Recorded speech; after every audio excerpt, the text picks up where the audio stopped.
So in today's video, let's discuss about Jacobian matrix और function of several variable के chapter में हम Jacobian matrix का कहाँ पे यूज़ करने वाले हैं वो हम समझेंगे। मैंने यहाँ पे क्वेश्चन लिया हुआ है जिसमें हम जैकोबियन मैट्रिक्स के बारे में बात कर रहे हैं। But before we start this question हम एक थोड़ा सा हिंट ले लेते हैं कि जैकोबियन मैट्रिक्स है क्या। तो इसमें हम बनाते हैं किसी भी फंक्शन की डेरिवेटिव मैट्रिक्स और उसको मैं यहाँ पर डिनोट कर रही हूँ, डी यहाँ पर डिनोट कर रहा है डेरिवेटिव। और जिस फंक्शन की मैट्रिक्स हम बना रहे हैं, डेरिवेटिव मैट्रिक्स हम बना रहे हैं, वो फंक्शन हम यहाँ पर लिखते हैं। जितने भी वेरिएबल्स में होगा, सपोज करो एक्स वाई वेरिएबल में है तो हमने ले लिया इसको एक्स वाई पॉइंट पे। एंड लेट्स से ये जो फंक्शन है हमारा, लाइक मैंने एज आई सेड कि फंक्शन ऑफ सेवरल वेरिएबल, मतलब कि सपोज करो इसकी मैपिंग जिस पे हो रही है वो दो कंपोनेंट्स में हमें मिल रहा है phi1 and phi2, where this phi1 and phi2 itself a function in the form of x and y। तो जैकोबियन मैट्रिक्स में हमें क्या करना होता है कि ये हमारा पहला फंक्शन हो गया, ये हमारा दूसरा फंक्शन है। और आप ये देखोगे कितने वेरिएबल्स की फॉर्म में ही यहाँ पे दो वेरिएबल्स हैं जिस फॉर्म में हमें फंक्शन दिया हुआ है। तो पहला जो फंक्शन है फाई एक्स, वो एक बार x के रिस्पेक्ट में डिफ्रेंशिएट किया जाता है और एक बार y के रिस्पेक्ट में डिफ्रेंशिएट किया जाता है। देन हम आते हैं अपने सेकेंड फंक्शन पे, इसको हम दिस इज फाई टू, इसको हम एक बार x के रिस्पेक्ट में डिफ्रेंशिएट करेंगे, एक बार y के रिस्पेक्ट में डिफ्रेंशिएट करेंगे। जैकोबियन मैट्रिक्स के बारे में मैंने पहले भी डिस्कस किया हुआ है विद एग्जांपल्स, तो लिंक आपको डिस्क्रिप्शन में मिल जाएगा। ये एक बेसिक आइडिया था कि जैकोबियन मैट्रिक्स को हम कंस्ट्रक्ट कैसे करेंगे। इसको एग्जांपल की हेल्प से समझते हैं। क्वेश्चन में हमें ए गिवन है विच इज़ अ सेट। वो कहता है कि इसमें एक्स वाई टाइप के एलिमेंट्स आएंगे, जो हमने ये एक्स वाई जो है हमने R2 से लिया हुआ है, और ये जो एलिमेंट है वो इस तरीके से हैं कि अगर हम उनका सम करें, like x plus y is not equals to -1, और एक फंक्शन डिफाइन किया गया हुआ है इसी सेट से R2 पर। और डिफाइन किस तरीके से किया गया उस फंक्शन को, f x y is equals to x by 1 plus x plus y, और ऐसे ये वाई की फॉर्म में। तो यहाँ पर हमने बोला है कि जो सम है वो -1 के इक्वल नहीं है, क्योंकि अगर यहाँ पे सम जो है एक्स प्लस वाई -1 के इक्वल हो जाएगा तो एक्स बाई ये हो जाएगा 0 which will tends to infinity. इसीलिए हमने ये वाला जो पॉइंट है कि दोनों का सम जो है -1 अगर हो जाता है तो ये डिफाइन नहीं हो पाएगा, इसलिए हमने उसको एक्सक्लूड कर दिया है। तो फंक्शन कुछ इस तरीके से ए से R2 पे मैप किया गया है। देन क्वेश्चन हमसे ये बोलता है कि Jacobian matrix of F does not vanish on A, मतलब वैनिश होने का मतलब ज़ीरो आना, डज नॉट वैनिश होने का मतलब ज़ीरो नहीं आना। ठीक है, जैकोबियन मैट्रिक्स बोले या फिर डिटर्मिनेंट ऑफ जैकोबियन मैट्रिक्स की बात हो या फिर डेरिवेटिव मैट्रिक्स की बात हो, तो उसमें हमें यही काम करना है। एज आई सेड कि हम डेरिवेटिव मैट्रिक्स में करते क्या है यहाँ पे, क्योंकि एफ फंक्शन है तो मैं यहाँ पे डी एफ लिख रही हूँ। जिस भी पॉइंट पे वेरिएबल में बात की जाएगी वो यहाँ पर आ जाएगा। Then this is equals to, मैं इस फंक्शन को लेट कर लेती हूँ, ये हमारा phi1 है, एंड अगर phi1 नहीं लेट करना तो f1 लेट कर लेते हैं, f1 and this is f2। ये दो कंपोनेंट्स में दे रखा है तो f1 f2 हमने इसको डिनोट कर लिया। f1 को x के रिस्पेक्ट में डिफ्रेंशिएट करेंगे, देन y के रिस्पेक्ट में, देन f2 को x के रिस्पेक्ट में, देन y के रिस्पेक्ट में। ये सॉल्व करने के बाद हमें ये चेक करना है कि ये वैनिश कर रहा है या नहीं, इज इक्वल्स टू 0 आ रहा है या फिर नॉट इक्वल्स टू 0 आ रहा है, ये क्वेश्चन में पूछा गया है। तो हमें इसका जो डेरिवेटिव है विद रिस्पेक्ट टू x और विद रिस्पेक्ट टू y वो कैलकुलेट कैसे करना है, ये हम पहले भी काफ़ी सारी वीडियोस में डिस्कस कर चुके हैं। जो भी कंटेंट जो भी टॉपिक रिलेटेड है वो सबका लिंक आपको डिस्क्रिप्शन में मिल जाएगा। मैं आपको बता देती हूँ। सपोज करो फंक्शन का जो पहला f है, पहला कंपोनेंट है x by 1 plus x plus y, second is y by 1 plus x plus y। तो इसका हम फर्स्ट ऑफ ऑल f1 का x के रिस्पेक्ट में निकाल रहे हैं 0 0 पॉइंट पे to check whether it vanish और नॉट। ये हो जाएगा 0 plus h comma 0 minus 0 0 by h।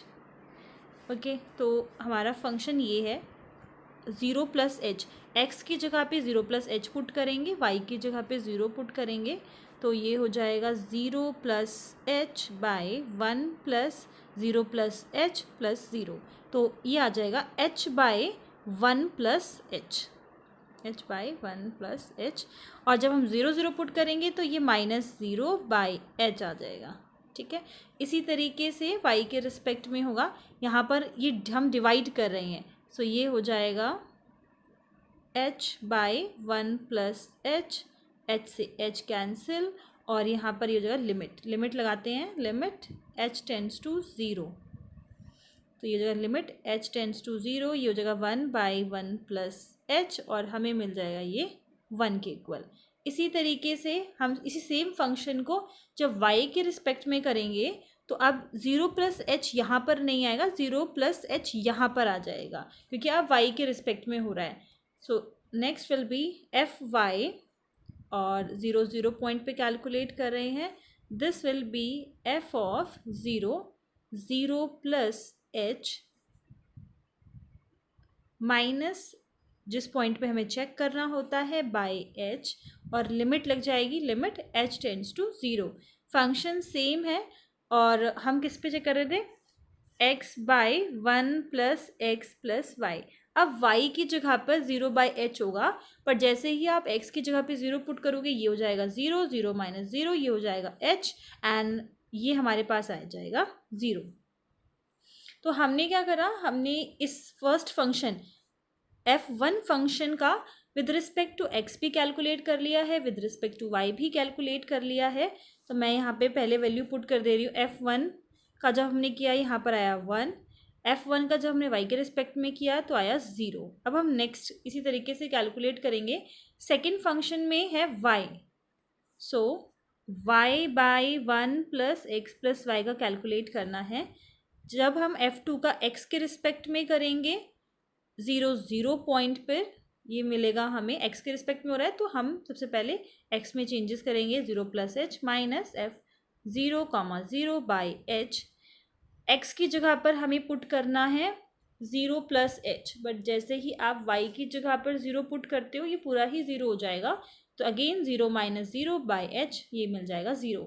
अब हम कर लेते हैं y के रिस्पेक्ट में, एफ वाई 0 पॉइंट पर हमें चेक करना है, और ये हो जाएगा हमारा function f 0 0 plus h minus F of 0 0 by H. Now जहाँ पर x है वहाँ पे 0 पुट करना है, y की जगह पर h पुट करना है, तो ये हो जाएगा h बाई 1 प्लस एक्स की जगह पे 0, y की जगह पर h, देन ये हो जाएगा 0 बाई h। वही सेम केस यहाँ पर आ जाएगा 1, h से h कैंसिल हो जाएगा, as limit h tends to 0 we will get 1। तो वापस अपनी मैट्रिक्स पे जाते हैं, हमने चारों कैलकुलेट कर लिए हैं, यहाँ पर आ जाएगा first one is 0, this is 1। जब हम इसका डिटर्मिनेंट कैलकुलेट करेंगे हमें मिल जाएगा 1 which is not equals to 0। अगर 0 के इक्वल आ जाता तब तो हम कहते कि वो वैनिश हो रहा है, बट अगर ये 0 के इक्वल नहीं आता है देन इन दैट केस हम बोलेंगे it does not vanish on A. तो इसी तरीके से जैकोबियन मैट्रिक्स कैलकुलेट की जाती है जब फंक्शन जो है मोर देन वन कंपोनेंट पे मैप कर रहा हो, हमें उसका with respect to x with respect to y जो है वो कैलकुलेट करना होगा, या फिर इन केस अगर ये इसमें एक और फॉर्म का वेरिएबल आ जाता है, सपोज करो जेड फॉर्म का भी वेरिएबल आ जाता है, तो मैट्रिक्स जो है यहाँ पर f1 फिर जेड के रिस्पेक्ट में भी डेरिवेट किया जाएगा, एंड सिमिलरली f2 भी किया जाएगा। ठीक है, अगर यहाँ पर कोई और फंक्शन है, लेट्स से f3 फंक्शन भी है, तो यहाँ पर f3 फिर x के रिस्पेक्ट में भी होगा, f3 y के रिस्पेक्ट में भी होगा, f3 z के रिस्पेक्ट में भी होगा, और यहाँ पे आपको 3x3 की एक मैट्रिक्स मिल जाएगी। तो इसी तरीके से जैकोबियन मैट्रिक्स कंस्ट्रक्ट की जाती है और आपको वैल्यू पुट करना होता है। वैनिश और नॉन वैनिश के लिए हम इसका डिटर्मिनेंट कैलकुलेट करके देखेंगे। ये जो फॉर्मूलेज मैंने अप्लाई किए हैं इसका डेरिवेटिव निकालने के लिए पहले भी आपने फार्मूला पढ़ा होगा, और हम अपनी काफ़ी सारी वीडियोस में इस फॉर्मूले को यूज़ कर चुके हैं। जब हम with respect to x calculate करते हैं तो हम एक्स में इंक्रीमेंट करते हैं। मैंने 0 प्लस एच यहाँ पे इसलिए लिया है, या फिर यहाँ पर 0 0 इसलिए लिया है क्योंकि मैं इसका डेरिवेटिव जो है वो 0 0 पे चेक कर रही हूँ। जिस भी पॉइंट पे चेक किया जाता है वो पॉइंट यहाँ पर लिया जाता है। अगर जब आप y के रिस्पेक्ट में इसका डेरिवेटिव निकाल रहे हो तो इस वाले कंपोनेंट में हम y ऐड कर रहे हैं, x के रिस्पेक्ट में निकालोगे तो यहाँ पर ऐड होगा, डिवाइडेड बाय h आ जाएगा जितना भी इंक्रीमेंट होता है। सो आई होप जैकोबियन मैट्रिक्स आप लोगों को क्लियर हो गई होगी। ये जो क्वेश्चन मैंने अभी आपसे जस्ट डिस्कस किया है ये जून 2014 में भी आ चुका है एंड दिसंबर 2015 में भी आ चुका है पार्ट सी में। ये मैंने सिर्फ इसका एक पार्ट इसका एक ऑप्शन जो है सिर्फ डिस्कस किया है जहाँ पर जैकोबियन मैट्रिक्स के वैनिश होने पर क्वेश्चन था, या फिर जैकोबियन मैट्रिक्स का जो डिटर्मिनेंट है वो वैनिश हो रहा है या फिर नहीं हो रहा है उस पर ही क्वेश्चन था। तो ऐसे आप बहुत ही ईजिली फाइंड कर सकते हो कि मैट्रिक्स वैनिश हो रही है या फिर नहीं वैनिश हो रही। So thank you.